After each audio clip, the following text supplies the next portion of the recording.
Eu intitulei a minha apresentação rápida, Porque Deus não vai embora.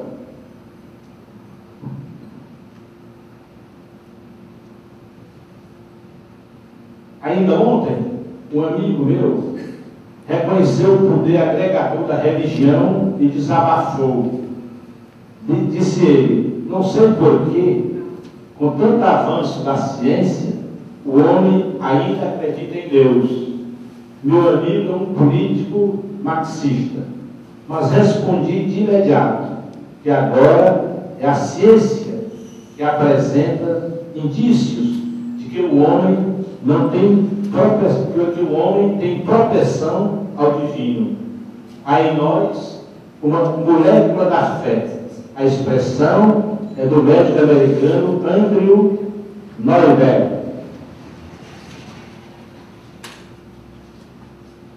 Ele liderou uma equipe de cientistas que se debruçou sobre o estudo para saber se foi Deus quem criou o cérebro ou se foi o cérebro que criou Deus.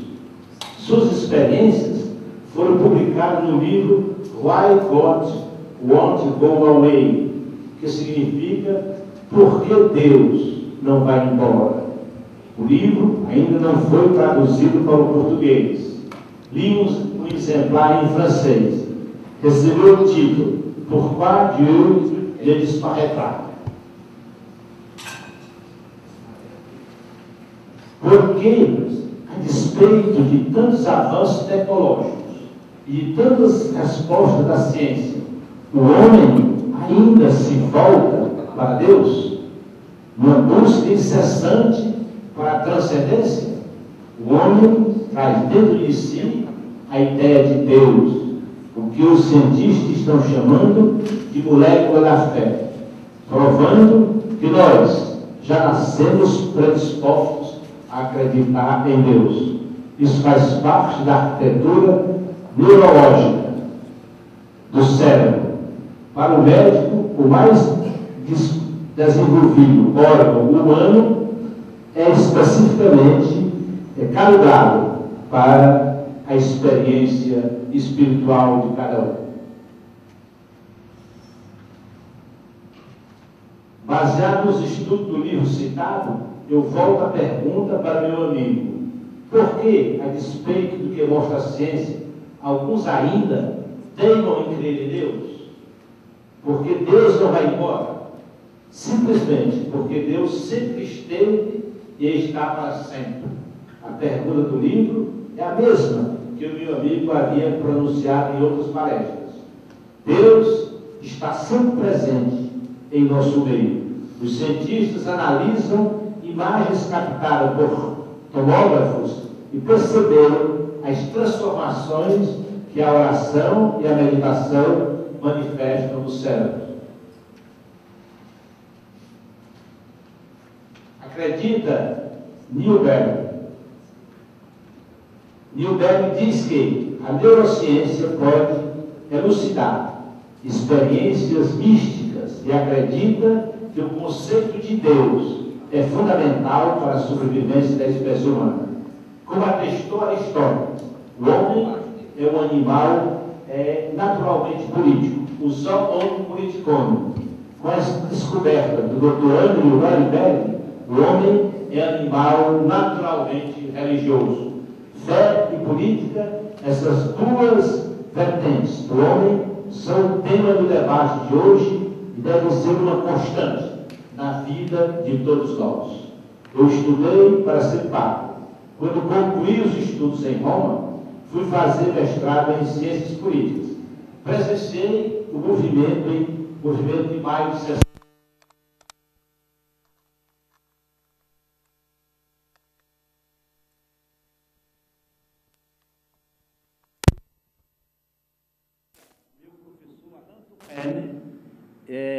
Sociólogo da teoria da ação, se revelava um profeta. Ele disse que a partir dali, o que iria fazer a diferença não era o dinheiro nem a cor entre os homens. O mundo seria dividido entre os que sabem e os que não sabem. Ele anunciava a sociedade do conhecimento que estamos experimentando. Na volta, fiz política na área da educação superior, quando trabalhava no Ministério da Educação e Cultura. Já residindo no Ceará, defendi a política da inclusão pela educação, que levou cursos da UVA para mais de 140 municípios e formei mais de 60 mil professores. Na Assembleia, defendo a educação como principal bandeira e os valores cristãos e católicos como suporte e razão do meu mandato. Tudo isso para dizer que todos nós fazemos política. A política faz parte da nossa essência de homem. Os que se ausentam sofrem a política que os outros praticam. Fazer política é ser cidadão participante. O católico na política é também um direito e dever para os cristãos. O Papa Paulo VI deixou explícito seu pensamento na encíclica 80 Adveniens, documento em que ele conclama os fiéis a participar da política como forma de bem servir os outros. Isso não significa que os religiosos exerçam um ativismo político, que os desviem dos labores espirituais, mas deixa claro que eles não podem ficar à margem dos movimentos sociais e das decisões que causam impacto na sociedade. O leigo deve participar da política. É por isso que estamos aqui para discutir as relações entre fé e política, entre ativismo e inércia, a respeito dos zelos por nossos valores morais. Sou católico praticante desde muito tempo. Fui seminarista e continuo fiel a todos os princípios e à doutrina da Igreja Apostólica Romana.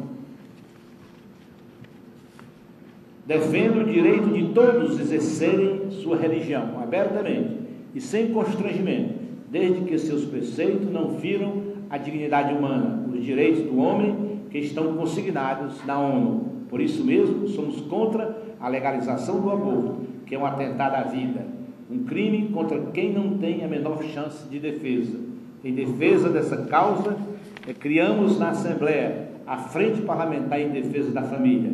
A família é a base da sociedade, pois é através dela que a humanidade se multiplica, se preserva e fortalece os laços civilizatórios.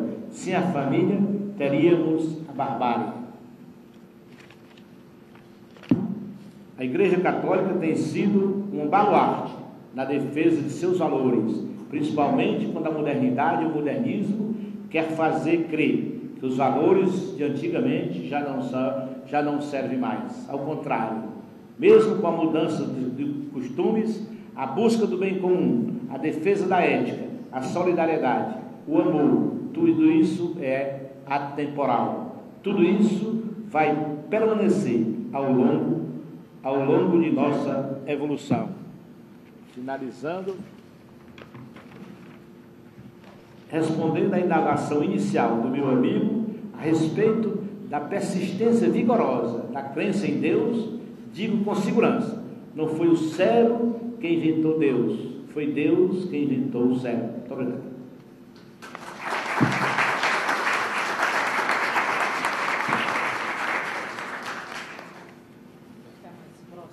Estar atentos a esses valores, e que é exatamente na política onde eles podem ganhar vida ou morrerem, porque com leis que podem prejudicar a essência de uma sociedade estão hoje sendo discutidas.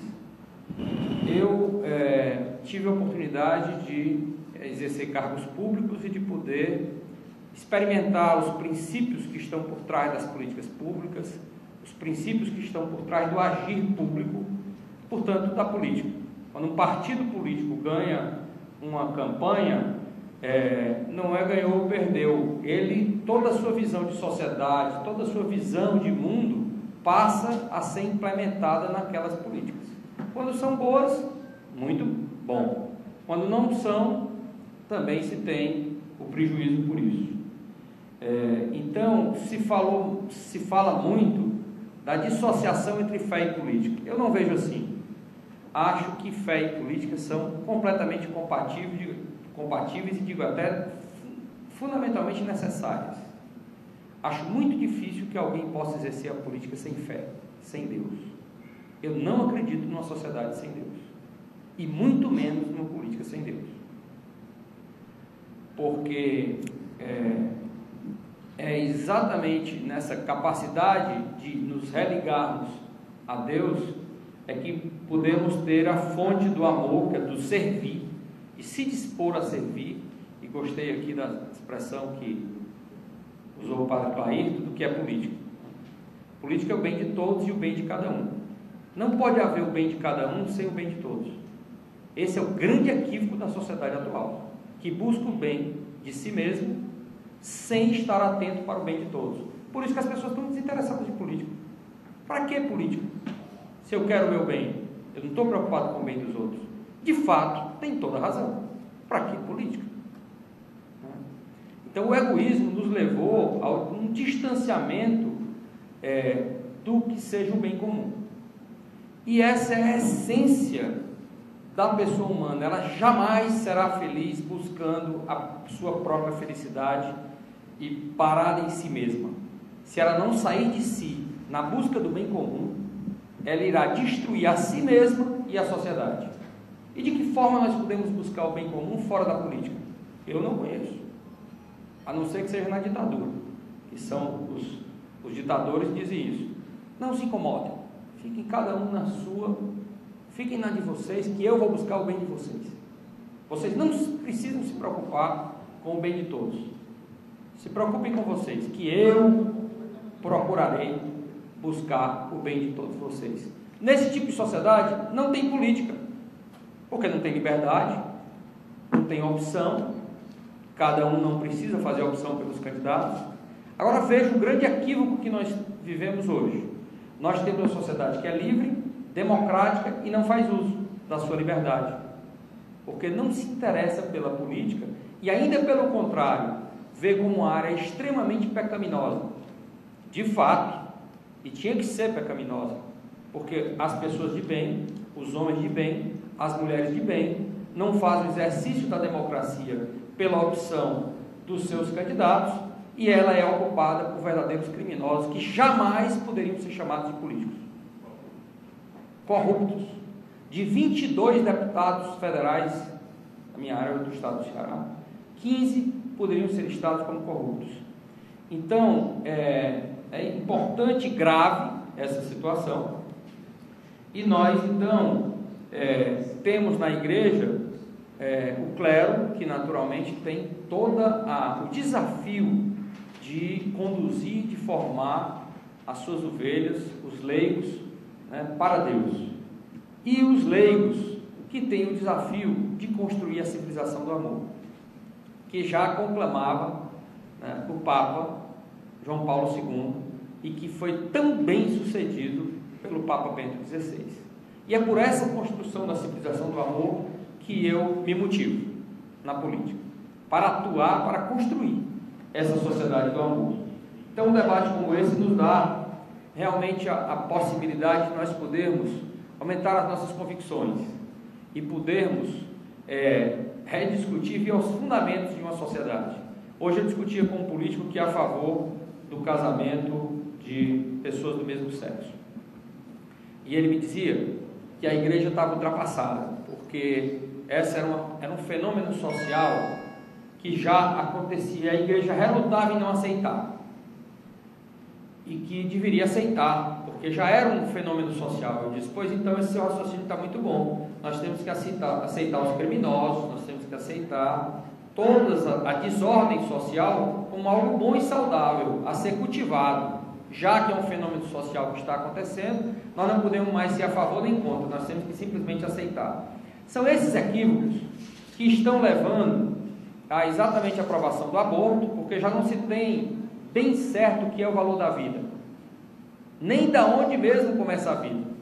Terminou muito bem o Teodoro aqui quando disse, eu tenho convicção de que foi Deus que criou o cérebro, e não o cérebro que criou a Deus, nesse sentido, é que nós não temos o direito de estabelecer quando é que começa a vida, porque Deus criou a vida quando o óvulo foi fecundado. Não cabe questionamento sobre isso, porque é a própria ciência que diz. E mesmo assim, para ofuscar a mentalidade das pessoas, mesmo cristãos ditos cristãos têm feito concessões naquilo que é o fundamento de uma sociedade. Então, acho que a política está precisando de pessoas que possam beber da grande riqueza que é a igreja, nos seus documentos, nas encíclicas, que nos dão uma fundamentação muito grande daquilo que quem busca o bem comum, não necessariamente os políticos, cada um de nós devemos ter como desafio de vida de ser guardiões do bem comum. Os políticos são apenas aqueles escolhidos por cada um de nós para poder nos representar no que acreditamos. Se nada acreditamos, temos pouca chance de fazer boas escolhas na política. Mas num grupo como esse, e eu acho já recebi o sinal, né? Num grupo como esse, creio que nós devemos fazer crescer aqui as nossas convicções para ter um alinhamento, né, desses princípios fundamentais, né, de direito à vida, de podermos promover o bem de cada um e o bem de todos e a dignidade, porque não há sociedade saudável quando se tem, no Ceará hoje, 25% das pessoas vivendo na miséria. E nós acharmos que isso está normal, é isso mesmo, não tem nada de anormal, isso é anormal. E quem vai corrigir isso? A política. E é por isso que eu acredito na política. Boa noite.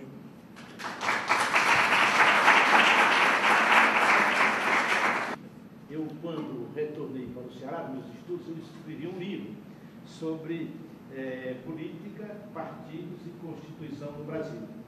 E eu tentei resumir o meu livro nessa bola aqui. Ou seja, aqueles que estão no centro são os que exercem, que militam, que participam na política. Mas ninguém sai da roda.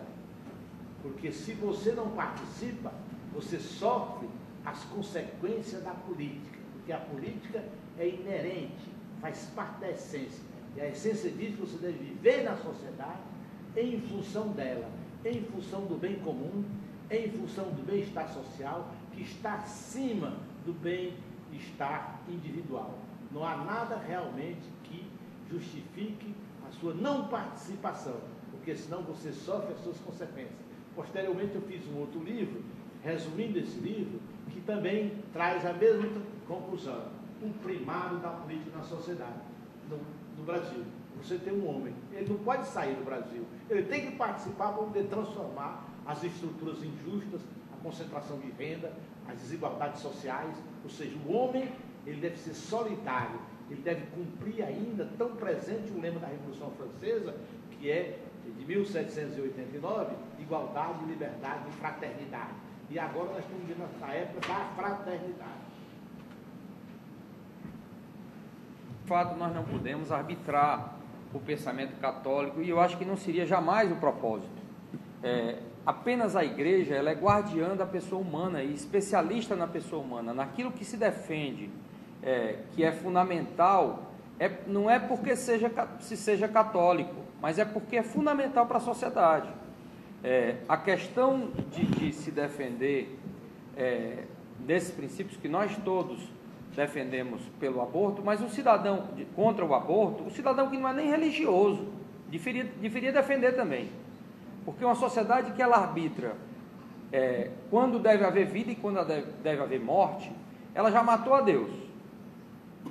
E ela traz para si uma decisão que é um juízo de valor sobre vida e morte perigosíssimo, que destrói o bem comum. Então não é apenas pela questão religiosa do respeito à vida, mas quando você decide arbitrar que com 3 meses não é vida, com 2 meses não é vida, né?